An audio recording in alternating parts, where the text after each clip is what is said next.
It's a pleasure to welcome to the podcast. It's Molly Laliberty, D3 Goalie of the Year last year with Tufts, and now transferred over to Northwestern for final couple of seasons. Molly, welcome to the show. Thank you for having me. Well, one thing I didn't mention there was also a Lacrosse Goalie Summit 8 coach, a surprise coach that came in and helped. So thank you so much for helping out with that. That was amazing. Yeah, absolutely. I'd love to hear the story of when you first jumped into goal. Do you remember that? Yeah, definitely. I think when I was playing like youth lacrosse, which I started playing in maybe like fifth or sixth grade, and everyone kind of has to take a turn in net, and they just throw everyone in there, throw the gear on, and I was probably like 4'0" on a good day with a breeze. So I thought maybe they would skip me over, but no, they put me in net, and it actually, for some reason, went pretty well. And now that I think back on it, it's probably because I'm a lefty. So most of the kids were probably just shooting it right at me. Um, but I liked it. And when you're a youth goalie and it's your first time, you're probably pretty bad. So if it didn't go terribly, I think any coach is like, oh, we'll stick you in there a couple more times. My mom was adamant that I not play goalie, so it was kind of funny. But yeah, I actually really loved it from the first time I did it. What did you like about it? Did you have was it because, hey, I had a little bit of success, even if it may have been like, hey, they're shooting right at my stick because they're used to it being on the other side. But what specifically did you like about goalie? I think I just really loved the feeling of like making a save, and I think I still like that's still what draws me back to it all the time. Like even when it's like hard, and even when you're like, oh, I'd rather just sleep in today, like it's just that feeling of like the ball in your stick, and like that sort of adrenaline just like coursing through your veins. Goalie is a position where there's a lot of pressure. All eyes are on you. They're looking at you to either save the day, or you're just going to make a mistake in everyone's eyes. So yeah, it's high risk, high reward, and the reward is really fun. Yeah. It's an interesting concept. It's like other positions in sports that like we get compared to sometimes, like maybe like a catcher in baseball. Like you don't get that like adrenaline rush that us lacrosse goalies get of making a save. I mean, it's most comparable to No. like, I guess, saving like a penalty kick in soccer, where like, you have that Yeah, big moment and you're like, yes, and you definitely. get that adrenaline rush. So I know exactly what you're talking about. Yeah. Um, how do so then how, and we want to be able to get that more frequently, more consistently. How did you go about learning how to make saves? Yeah, that's a really good question. So when I started out just playing goalie, lacrosse wasn't really my main sport. It was hockey. Mm, I loved hockey. I played ice hockey all growing up. And I think that was like the first thing that really helped me with like understanding the angles of the game.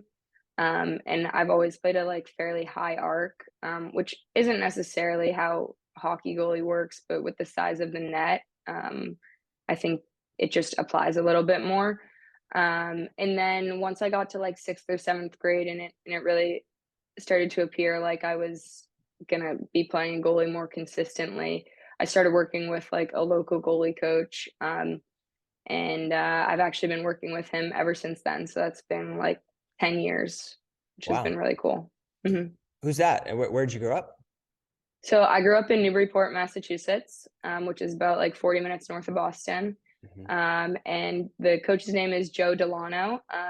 When I first started working with him, he was, sort of just started out recently as well. And he has been such a great like boon to my growth as a player, both mentally and physically. And it's been really exciting. I feel really lucky to have had him as such a great goalie coach. And then also throughout my time at Newburyport High School, we had a great goalie coach, and then again at Tufts as well. I had a dedicated goalie coach, so I've felt really lucky to have amazing Yeah. like coaches throughout the years.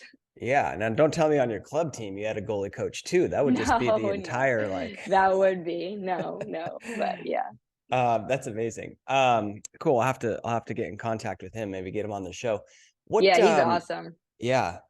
What what are those first lessons that he taught you? Or maybe said another way, if you were going to go out and train a goalie, it just started last week and they're the goalie and they're all into it, what are those first kind of core principles that you would teach?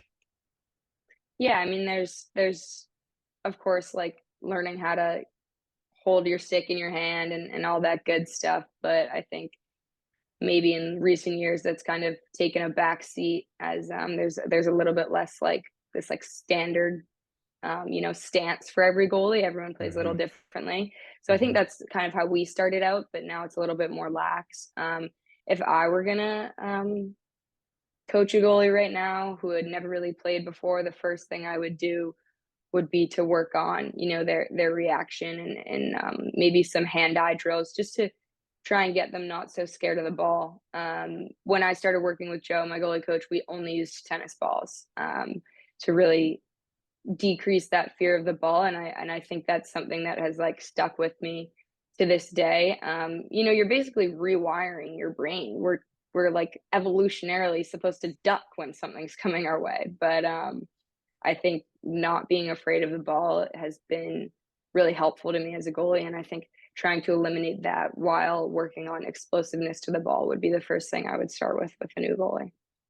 Oh, I love that. I love that you mentioned that. Yeah, there was I think 3 or 4 coaches of the goalie summit, the one I just did, talked about that exact concept. They only use like either tennis balls or these soft, sort of squishy balls that have like a similar weight. That's all they Hmm. use, and I 100% agree with that. Um, I've been guilty of shooting on youngsters with lacrosse balls, and now I look back at that, I'm like, what was it? What was I doing? Like, that's not. There's no reason. There's no reason to do that, and so always use those soft balls, because you're right. Like, our natural, when something gets thrown at you or someone winds up to throw a punch at you, like your natural, you don't even think about it. Your Exactly. natural instinct is just to like get out of the way and protect yourself. And so Yeah. like as a goalie, you got to just train that out of your system. And we are freaks of nature, right? Yeah, I mean, it's not just don't duck, it's go toward it. Like that's completely the opposite of what you're supposed to do. So, Yeah, right. I wrote this story for a blog. I've never told it on the podcast. I'll tell it right now. It's pretty quick. So I went to Cal, right? okay. And Cal, they have I don't know how you had it at Tufts or Northwestern, but like there's some big classes, like and big lectures, like where you do like a big Mhm. lecture, let's say 200 people. And one of those lectures, I sat next to this kid that had like a real propensity to get into it with the professor. Like they would, I don't know, they just kind of like they didn't like one another. And I sat right next to him in the 5th row. And this professor would throw candy bars to like people who asked questions, right? Kind of as like a reward. And this kid asks this really snarky question, right? Like real arrogant question. And you could tell like the professor was really pissed, and he kind of turned his back and started like walking away. And then the kid goes, "Hey, what about my candy?" And you could just see like the professor's like body just rage up, and he whips around and throws the candy at him like as hard as he can. It just rockets it. And everyone like in our section was like, kind of like that, because here comes this thing. And I was like, Right. boom. I made the save, like No cross hand, way. like right in front of his face, and just snatched it out of the air. And there was like an audible like, whoa. That's hysterical. Oh my God. I I love know. that. That's Anyway, so I funny. knew I was on the right path as a lacrosse Yeah, goalie right. after that incident. Right. That's so funny. All right, thank you for listening to my story. But anyway, Yeah, this is of about you, course. not about me. What would you say, when you're first getting going, was like a real sticking point for you? What was it, the fear of the ball, or did you kind of get over that pretty quickly, or was it something else? Yeah, no, I think for me, it was like the mental aspect of the game. I've always been extremely competitive, very much like a perfectionist. And growing up playing mostly hockey and soccer, it's a pretty low scoring game, like 2 or 3 goals and that's it. Right. Then when I came to lacrosse, it's especially when you're younger, there's just a lot of goals. Yeah. And I think giving up goals used to be very, very difficult for me. There were times where I would like be in tears after every game, um, just because I was so like devastated that I didn't play like on top of my head every single day. And I think that was really difficult for me. but like I said, working with my coach, Joe, he was extremely helpful with that. And then also some of the coaches I had growing up and my parents were really helpful with that. And then when I got to Tufts, had obviously grown a lot in that way, but it was even still something that I wanted to improve upon. And um, the head coach at Tufts, Courtney Shute, I like cannot say enough amazing things about her. She's genuinely one of the best people I've ever met, and I am so lucky to have had her as a coach. And she was just like paramount in helping me with like the mental side and gaining that confidence and like comfort with mistakes. So yeah, I think great coaches have really helped me with that, but I've always definitely struggled with the mental side of the game. Yeah, love it. I'd love to dig into that. So, as a perfectionist that you are, like there's a lot of people out there that are probably perfectionists, and it's a really hard position for perfectionists, right? Because Hmm. perfection is damn near impossible. I never had a shutout, and it's very hard, right? You're going to give up, you're going to fail a lot. So how do Right. what what would you say to those young to those young goalies who are perfectionists? Like what were some of the ways that you dealt with the failure? Yeah, definitely. So, I mean, like you said, like it's a very hard position for a perfectionist. There's no other position on the field where you look at the scoreboard and it says for everyone to see how many mistakes you've made. Like that's Yeah. crazy. But I think, everybody has these sort of like trite sayings like, oh, it has to go through everyone else first, yada yada yada. But I don't think those are really the most effective thing. I think once you can learn to sort of reset and appreciate like every next moment as an opportunity to do better. I think that's something that's been really helpful. Um, you know, if you let your mistakes compound, it's just going to get worse. So I think for me, learning like physical ways and sort of even like mental sort of mantras to help myself reset and get back in the moment has been really helpful, whether it's tapping my pipes or a couple like sayings that I'll say in my head, or even just annotating to myself out loud in the moment what's happening. Like, oh, even if it's all the way down at the other end of the field, like so and so has the ball, it's going across this, that, the other thing, so that I'm literally just focused on the ball in the game. Mm, Those things really help me sort of reset and get back to zero, because any like emotional spike one way or the other really throws me off kilter and off my game. So I think really focusing on just staying calm and staying light and having fun with the game has really allowed me to take control of the mental side of it. that's awesome. Great tips. What, if you're willing to share, like what specifically do you say to yourself? What are some of those mantras? Yeah, some of the things that I say, one of them is I say like I can do this, I can. Or I'll say like next one. Or sometimes I'll say flush it. That's kind of a common one. Hmm. Even I worked with a sports psychologist at Tufts, and we talked about what's a way to describe how I feel when I'm playing my best. And for me, like it feels really light. It feels really like fun and energetic. So Right. sometimes I'll say to myself, I am light. The more I say it, the more I feel it, and the more it becomes true. So yeah, I think just finding those things that can help you reset and feel like you're back playing your best game, even if you're not. Those are the really helpful things to sort of say to yourself in those moments. Oh, I love that.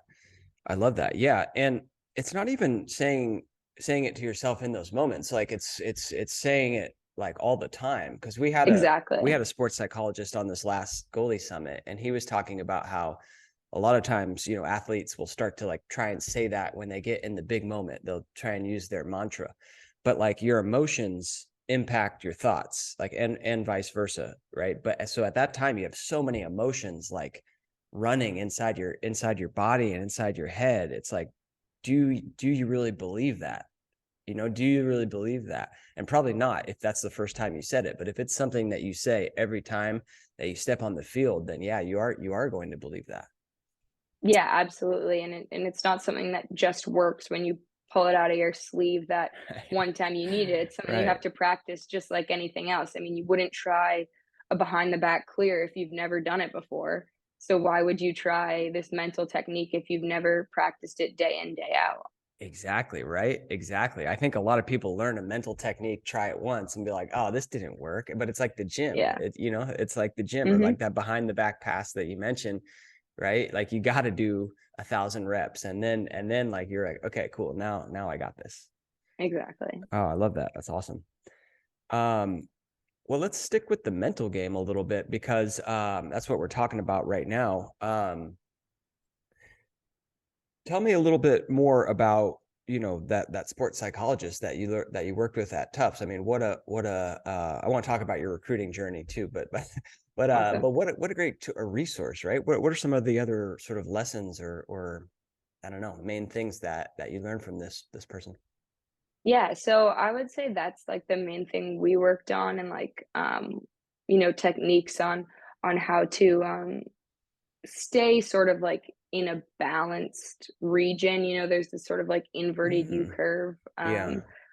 when it comes to sort of like the energy you bring. And I at times would kind of exist in like the ends of that curve, either way too high or way too low. So I think trying to find that middle ground was something we worked on. Unfortunately, due to COVID, I really only worked with her for about a month or so. But here at Northwestern too, we have access to so much. I mean, so much that Cool. I never would have expected coming from D3. Yeah. So I get to meet with a sports psychologist like every week now, and then we also have a mindset coach that we work with as a team. We worked with him often in the fall, and we've talked. One thing that we've talked about a lot as a team is like eliminating fear and letting gratitude sort of lead the way. And I think that's been Hmm. something that's been really helpful for me. I think fear of failure, fear of expectations, and that sort of thing has always been something I've struggled with. And so trying to get rid of that, on the field and in my day-to-day life has been really helpful for me. That's great. What a resource. Keep using that Yeah, resource. Jeez, absolutely. I you're totally lucky. agree. Hmm. What are you grateful for when it comes to the sport of lacrosse? Oh my God, so much, so much. I mean, I think, you know, there's like the first thing that comes to mind is the relationships that I have with people, that I've made with people throughout the years. I mean, there are girls that I met at recruiting camps that I still talk to, and still we follow each other on social media and stuff. And then there are girls who I played club with that I still hang out with all the time over the summer, over the winter, whenever we're home. And my high school friends, my Tufts friends, and now my new Northwestern friends. I think just the community of lacrosse players and coaches and fans and all that. It's been a really amazing group to be a part of, and I feel really lucky for that. I think outside of that, though, I think lacrosse has taught me so much about the world and about who I am as a person, and about leadership and hard work, and how to achieve your goals. I think if it weren't for lacrosse, I don't think I would be nearly as successful in any facet of my life, because I think lacrosse has taught me so much about working hard towards something you're passionate for. I mean, it's kind of a blessing and a curse being so passionate about lacrosse and loving lacrosse the way I do, because I know one day it'll have to come to an end, or at least the way that I love it. That's playing every Hmm. single day. Um, so yeah, I feel like lacrosse has brought me so much when it comes to friends, family, life, growth, leadership, and even just like being an active human being. Like I think getting to play a college sport, doing hard things together, learning how to take care of your body. Like I could really just go on and on, I think, because lacrosse has just been this really great gift to my life. Beautiful. The medicine game, right? Yeah, right? 100% agree. It gave me all those things as well. And just like, especially, learning the goalie position, it's just such a great vehicle for like learning all of these other skills in your life, things that you mentioned, leadership and failure and overtime, game winning dog piles and friendship and loss, and, all these things that you have to learn. And I feel the exact same way as you, where, if I didn't have this lacrosse and then learning this position in my life, like I would be way, way different, way worse. I Yeah. think so. That was awesome. All right, let's get back to your story. So you have some success, I guess, like at the high school and club level. And, when did you start to think about, playing lacrosse in college? Yeah, so that's a good question. I mean, I think it was something that I always wanted to do, like ever since I started playing lacrosse. I remember in sixth grade, we went to this camp, and my whole grade went to this camp in sixth grade, like a wilderness camp, whatever. And we had to go like sit on these rocks and write our like dreams or whatever. And at the time, I was so obsessed with, do you know Kelsey Duryea? She was the Duke goalie a couple years back. She's from Massachusetts, I but I don't, I was don't, yeah. obsessed with her. Yeah. I thought she was like so cool. I had seen her once at like a camp, and I was obsessed with her. So I remember writing that like my goal for life was to play lacrosse at Duke because she played at Duke. So I mean, as I grew older, obviously that wasn't what I ended up wanting, but yeah, ever since I was started playing, I always wanted to play in college, and that was always the goal. But I was kind of one of those kids that was a little bit like later on like the side of getting good. Mm, And when I was going through the recruiting process, there weren't like the rules that there are now. that's right. Yeah. Um, yeah, so there were kids committing in like eighth grade. So I don't think I really got good until like the summer before my junior year of high school, which is pretty late when kids are starting to commit like freshman year, sophomore year. Um, but yeah, so I started doing the whole recruiting thing, going to all these camps, going to Virginia, going to Florida, all that. And I was very, very focused academically. That was like something that I took pride in a lot Mm, in high school, and, still think is very important. So I wanted to look at these like higher academic schools. And so that's when I sort of started looking at mostly Ivies and NESCACs, because that's where I thought I would get the best balance with lacrosse and school. mm-hmm. Um, and really, I didn't really have that many D1 looks, to be completely honest. I had like a couple conversations, couple of sort of more last minute things after I had already kind of committed to Tufts, like when I was in my senior year of high school. But by then, I had already fallen in love with Tufts, and I think that was basically what happened. Is when I was looking at these Ivies and these NESCACs, and wasn't really getting a ton of D1 interest, I started looking closer and closer at the NESCAC, because that's basically like the pinnacle of success in D3 lacrosse. Um, and so I started talking to these coaches, started going on visits, and I fell in love with Tufts as a campus. I fell in love with where it was. But to be completely honest, I went to that program to play for Courtney Shute. I went to Tufts because of the coach, and I don't regret it for like a single second. She has been my biggest supporter from day one till now, which I know how rare that is to have transferred away from a program and still have my coach texting me after, like earlier this week after the first day of practice, being like, "How'd it go today?" Yeah. Stuff like that. I mean, that's super rare. She's been such a big supporter of mine, and the best mentor and coach and friend I could have asked for. But she just sold to me this vision of becoming a part of this upswing, creating history at Tufts. I mean, she hadn't been at Tufts all that long when I got there. When I got there, the senior class was the first class that she had fully recruited. Mm, So my year was the first year that it was like fully like her team, my freshman year.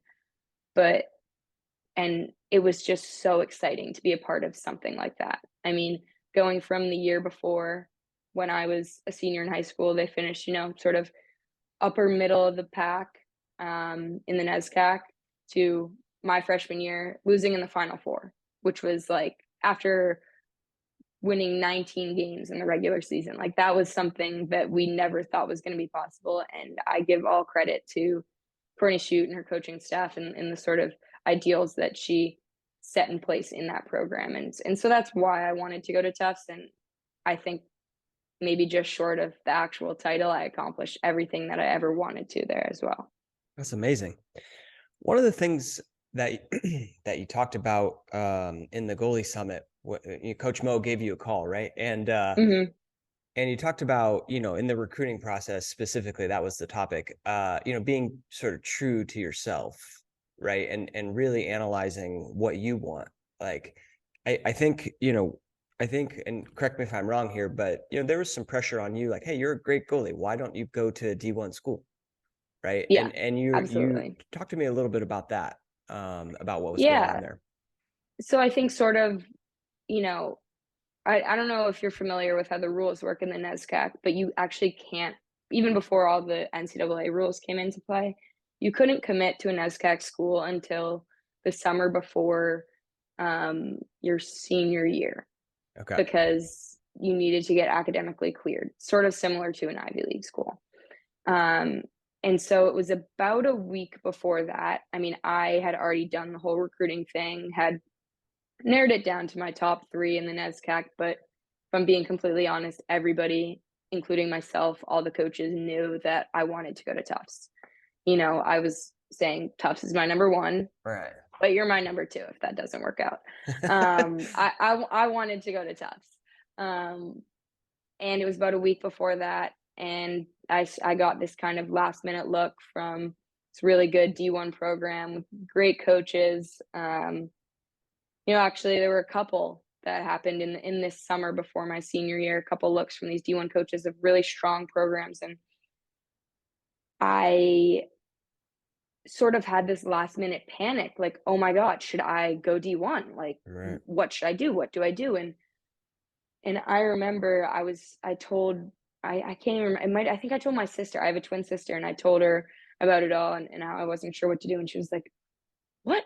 She was like, but you love Tufts. You have to go to Tufts. You wanted to go to Tufts. And I was like, you're right. What am I thinking? Like, I've never even like toured these schools. Like, Right. I've barely talked to these coaches. And like, I don't want to go somewhere that's going to be a 6 hour drive for my parents. I have said this whole recruiting time that I want to stay somewhere close to home so that I can be a 30-minute drive from my twin sister, 40-minute drive from home.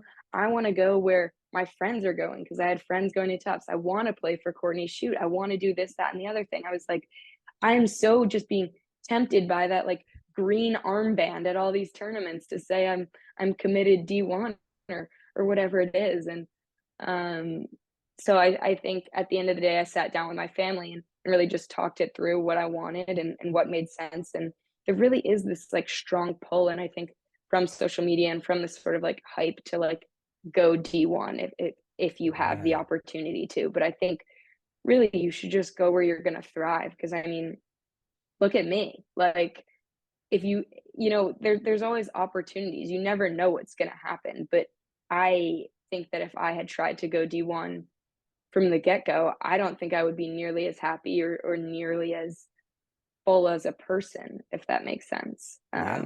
I Makes I'm so grateful that I followed what I wanted to do and what made sense for me, not what made sense to like the girl I met at a recruiting camp one time who said I should be going D1. right. Do you know what I Right. mean? Yeah. Yeah. 100%. Yeah.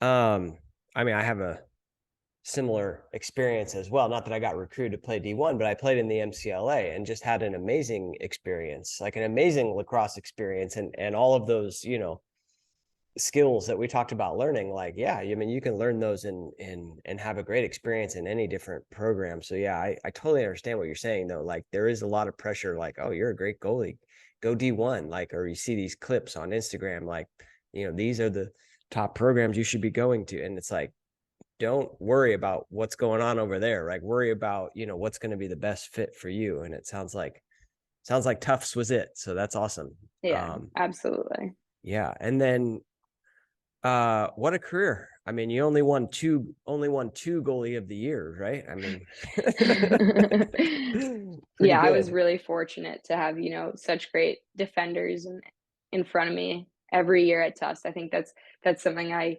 like can't stress enough, is that the Mm-hmm. defense at Tufts was like second to none. And we played this really fun, high pressure man, which was just so much fun to play. Everyone was working so hard and was so athletic, and it forced a lot of, easier shots, if that makes sense. So that was kind of the goal, and they made me look a lot better than I was. And then on the flip side of it, just great attackers every day in practice to help me get better. Great coaches. So yeah, I feel really lucky to have had a great career at Tufts and have had these accolades. But the truth is, like, it's a team accolade as well. Yeah, of course. Yeah.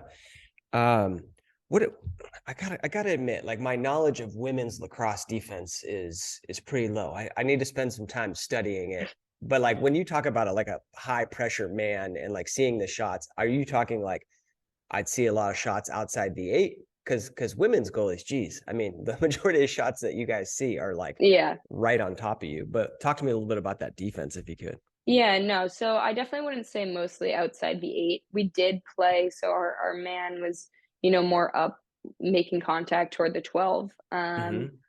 which was really fun. And that allowed for, you know, more space to have a slide, but it also allowed for more space for cutters inside the eight. Right. So sometimes if there was a breakdown, we would get those close in shots, like you mentioned. But the main goal was to force like outside shots, low angle shots, stuff like that. The sort of like bread and butter for every goalie, where they're shooting sort of in between that, like the outside of the eight and that first hash. So Got it. yeah, those low angle shots were kind of what we'd be looking to force. Yeah. Got it. Love it. Did you make any changes when you got to Tufts in terms of your goalie game? Yeah, that's a good question. Yeah, I mean, there were definitely some like smaller changes, like looking at like my stance and stuff like that. I think I started out a lot more like rigid and that it needed to be this way. Like, but now I sort of play a lot more relaxed. I also think, you know, I remember like even like 4 or 5 years ago, I would be watching the highlights on the like Lax Goalie Rat YouTube page, like from the national championship and stuff like that. And I think back in your older videos at on Lax Goalie Rat, there most of the highlight reels were men's goalies. Yeah. And Yeah. I think I sort of started playing a little bit less like that stand up women's goalie and more in like a squat, like ready to explode, which isn't really like what you would expect because I'm only 5'4". Mm. So I'm a smaller goalie, but I think it just allowed me to be a lot more athletic. And I've always been a goalie who enjoyed the athletic side of the game. So that's something that I definitely expanded upon at Tufts. Like, I think, interceptions, ground balls, cause turnovers, like that was something that I looked forward to every single game, almost even more than making the saves. And then, I think the biggest change for me, like we talked about earlier, was like the mental aspect of the game, just being Right. a leader with my voice and also, with my actions and how I treated myself and my teammates in difficult moments. And I think that's something that I really changed and grew upon at Tufts. Yeah. That's funny you mentioned the early Lax Goalie Rat highlights only guys. 100% true. I didn't get into women's lacrosse until like this is a recent thing. Last 2 years. Yeah. Yeah, Um, women's lacrosse is like just starting to sort of take off. I mean, I give credit to Charlotte North for some of that, but yeah, so oh, I give credit to the goalies. Come on. right, right. That too. No, That too. no, she certainly had it. But yeah, no, I love it. I love it now. It is, in many ways like a different sport. I feel like when I'm watching it, Oh I'm yeah. watching more like basketball. Mhm. In terms of the Oh yeah. defensive, like that's Especially kind of zone like defense. Yeah. exactly. Yeah, that's how you play D. It's like, you can't be like hitting them, but you play Mhm. defense like basketball. Anyway, I love it. I love it. So then I guess you finished Tufts, right? You graduated, your 4 years, and you've got all of this eligibility from the COVID year and all that. Um, Tell me, what went into what's going on in your head? I want to continue to play lacrosse, and you're at Northwestern now. So how did that come to be?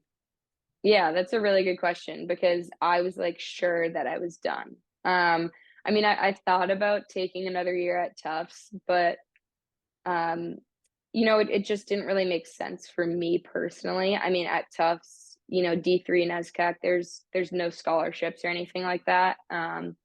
Tufts is not a cheap school. Right. Um, and the grad programs that they had, while I'm sure phenomenal programs, just weren't necessarily what I wanted to be doing. So I was like, okay, so I'd be taking this year not really doing what I want to be doing and spending a lot of money on it. Right. Um, Even though I loved the team at Tufts and absolutely loved it there, like it just didn't make sense for me. And so, I'd sort of come to terms with the fact that that was going to be it. And I remember my coach said to me once, "Well, would you ever like, take your year somewhere else?" And I was like, well, I would want to be somewhere that I would be competing for a national championship. I was like, I don't want to go to just some like mid-level D1 school just because I can. I was Hmm. like, I don't want to go somewhere where I'm not going to be making an impact, and I don't want to go somewhere where I'm going to be losing half the games. Um, so I was like, I just don't think that's going to happen. And she was like, okay, like let me know if you change your mind. Like I'm happy to help you, whatever. And then my team went on a team trip to Portugal. Um, so we went to the national championship, lost in the national championship to Middlebury. We got back, I think, on a Monday. And then on Wednesday, our whole team was on a flight to Portugal. Wow. And while we were there, we played against one of the club teams in Portugal. And a lot of them were just starting out playing lacrosse. And it was really just this amazing opportunity to play with them and sort of get back to that sort of beginning stage of lacrosse when you're just starting to discover like what kind of a game it is and like how exciting it is. And after the game, I still hadn't really even reflected on it, and I actually left all my gear in Portugal. I donated my gear to the program. Wow. So there's definitely still like some Portuguese goalie wearing a Tufts helmet right now.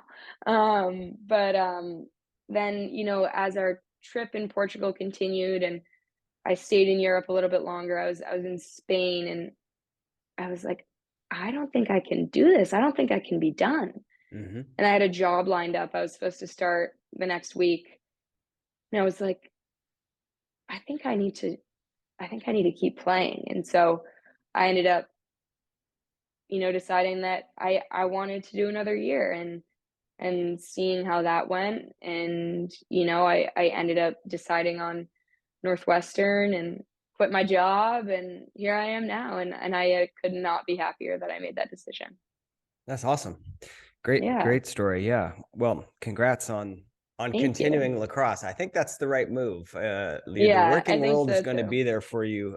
It will be there. That's what It's not everyone going keeps anywhere, telling but me. you only have a Hmm. very small window when you can play competitive lacrosse at college. And so I would do that. Yep. I would love to hear. So you've now had, I guess, one, fall ball and one, I don't know. I guess you guys are starting up practice pretty soon for the season. But Yeah, we actually already started. you already started. Okay, so Hmm. I guess limited experience, but at the D1 level with your team so far. But what when you have to talk about the differences between D3 lacrosse and D1 lacrosse, what jumps out at you? Yeah, so I think like the two main things that jump out at me would be the shots. There's just harder shots, faster shots, but more than that, just much more creative shots. Different release points, shots from spots on the field that I wouldn't have expected before. A lot more deceptive with their shots. And so that's been really exciting for me to try and, learn those new things and get acclimated to that. I've actually really enjoyed that journey. And then the other thing is just like the speed of the girls. I mean, I think I encountered a lot of really athletic, really fast people at Tufts, especially, but in D3 lacrosse. But here it's, everyone's that fast. So that's definitely a big difference for me getting used to that. Yeah. Love it. Yeah. All right. Speed of shots, creativity of the shots, and then just speed of the game. Yeah, definitely. What about like facilities wise? I mean, it sounds like and just resources wise. Maybe I mean you guys got a mindset coach, a sports psychologist. You had that at Tufts too, but talk to me a little bit about that comparison. Yeah, it's a completely different world, Okay. which I feel super lucky. I mean, The thing is, like, at Tufts, like, it wasn't like I ever, like it wasn't like we were ever, um, you know, gypped in any way. Like, Mhm. when I was at Tufts, I never felt like, "Ugh, like, I can't believe we don't have XYZ," whatever. Um, but, when we got, like, our big puffy jackets this year, I said to one of my teammates, I was like, "Oh, like, do we get to keep these?" And she looked at me, she was like, "What else would you do with it?" I was like, "Give it back," because that's what Right, we did at Tufts. right. Um, but yeah, so I feel so lucky to, like, have like, amazing facilities. I mean, at Tufts, we would be playing outside right now, whereas at Northwestern, we have this amazing indoor facility. Really, we have really great, equipment staff here. The woman who works with us, Becca, she's just, like, a gem. I can't like, the fact that yesterday I just walked up to the counter and said, "Hey, my cleats are kind of like fraying. They're kind of getting old. Like, do you have another pair?" And she just handed me them. Mhm, At Tufts, we were buying our own cleats. mhm. At Tufts, we got two dry fit t-shirts and that was it. Here we get everything you could ever need. I mean, I never would have imagined that this would be like the resources that we get. And I feel so grateful for everything that we get because, from where I came from, that wasn't the reality. But I do think that it's taught me that, like, at the end of the day, like, you can have it or you cannot. And, like, it's not going to make you good or bad. It's kind of like what you do with the opportunities you're given, if that makes sense. Yeah, yeah. And also, because you had to give back the jackets. I mean, you're a little more grateful that, oh man, we get to keep these. Yeah, exactly. Exactly. That's awesome. Yeah. What about It's really fun. hours wise? Is it comparable? I think that's a really good question. I think for me, honestly, I haven't felt that much of a difference except for in the fall. In the fall at Tufts, like, since it's an SCAC, we cannot practice with the coaches at all. So it's all captains practices. Oh wow. No, like, one competition day Hmm. and one day where the coaches can come for a fitness check-in. Um, but that was it. So that's where the big difference was for me. However, at Tufts, because, like, the rules on the time and stuff were a little bit different, there was, like, this really big culture of girls getting what we called extras. So, like, I'd be shooting with um, my teammates by ourselves, like, without Hmm. coaches Hmm. for 2-3 hours a day before practice. So, I mean, yeah, there's definitely, like, extras and individuals and stuff here, and there's more hours for practice and lift and stuff like that. But for me, it's felt basically the same because, by my senior year at Tufts, I didn't really have that much left to do academically, and I was basically spending all my time and energy focusing on lacrosse anyway. I mean, Hmm. I kind of am always thinking about lacrosse in some way, shape, or form. So for me, it hasn't really been that big of a difference in hours because that's kind of what I want to be doing with my time anyway. Love it. Love it. I wanted to ask about just this idea of joining a new team. It always intrigues me. It could be, with you, it's Northwestern, but it also could be a young goalie like joining a new club team, right? As a goalie, we do need to be that leader. Or I guess another way to say it is like, the best teams have goalies who are very strong leaders, I feel. How do you, go into a brand new set of girls, brand new situation and be a leader? Yeah, that's a really good question. And it was a difficult one for me to grapple with at first because at Tufts, like you said, I'd been with these girls for 4 years. And, it's kind of like going from being a senior in high school to being a freshman in college. Like, Right. you're going from the top to kind of the bottom, but there's still this expectation for you to sort of be at this top. And when I was at Tufts my freshman year, I was splitting time with a senior goalie, and most of our defense was upperclassmen as well. And so there was this expectation when I was a freshman to be able to communicate and be a leader on the same level that the senior goalie was, because when we were splitting time, there shouldn't be this, like, drop off, if that makes sense. So I think learning from the senior goalie and learning from the coaches and teammates that I had at Tufts when I was a freshman, learning how to be a leader as a freshman there. I think that that was really helpful in now doing it here at Northwestern. I mean, Hmm. sometimes I like have to remind myself no, like I know what I'm doing. Like I'm not like this. I didn't come from like nowhere not playing lacrosse. Like I played an elite level of lacrosse. Like I can trust myself and my teammates trust me. Like sometimes there is that little bit of doubt, but it's like self-doubt and I just have to remind myself like I had a great career at Tufts and I know that Tufts is one of the best programs in the country, D1 or D3. So I feel like that gives me the confidence to be able to lead here, and I think I try and lead with my actions, and lead with my voice when I can, when it makes sense. But I don't want to try and bite off too much because that wouldn't be fair to myself or to the people that have been here for 4 or 5 years and know the answer better than I do. So Yeah. yeah, I think just listening to my coaches and teammates on what they need from me. I think I've been trying to bring like positivity and energy when I can as like a leader, and be vocal in the moments that I can. I love that. Love that. There's some great points in there.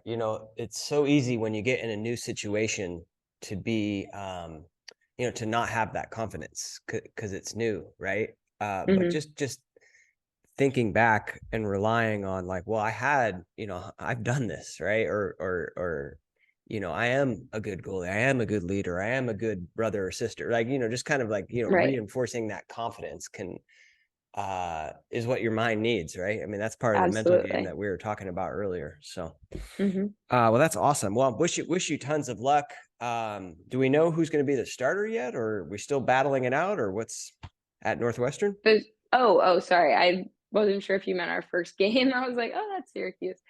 Yeah, I mean, we'll see what happens for the Yeah. first game. I mean, obviously, I'm hoping that I'll get to make an impact on the field right away, but Hmm. I'm just glad to be here and glad to be surrounded by great players and great goalies. And I trust that the coaches will, put us in the best position to have success. I like it. I like it. All right. Well, good luck out there. Thank you Um, so much. yeah. Well, this was tons of fun, Molly. Thank you for coming on. Yeah, I'm so grateful to have been here. This was a ton of fun for me. I mean, like I said, I was scrolling through the YouTube page this morning just because I was like, oh, like I wonder which ones I was watching back in the day, and you can see which videos you watched, and there was one from I think 6 years ago that I had watched, and I was like, wow, that's kind of crazy. I was, you know, 16 watching these, and now I'm here on the podcast. That's quite a journey. Yeah, it all comes full circle. Well, that's awesome. It is kind of cool for me now that like I've been doing it for 4 or 5 years, and like there's a whole generation of high school goalies that are now like in college, and I love talking with them, and just grateful that I get to chat with great goalies like yourself and learn these Yeah. lessons. I mean, I learned just as much from interviewing, chatting with you as the people listening. So this is great for me. Yeah, well, thank you so much for having me. Absolutely. Do you feel like we hit it all? Any other stories or questions or things you feel like we missed? Yeah, no, I mean, just again, thank you. And, just really grateful to be here and to be a goalie and to be still playing lacrosse. I mean, it's a great journey and I'm really happy to be on it. Awesome. Well, like I said, good luck at Northwestern. Coach Mo Thank said you. she is really pumped that she does not have to face you. She's the head She's coach at awesome. Endicott. Yeah, Mo's she's great. awesome, right? Yeah. Yeah.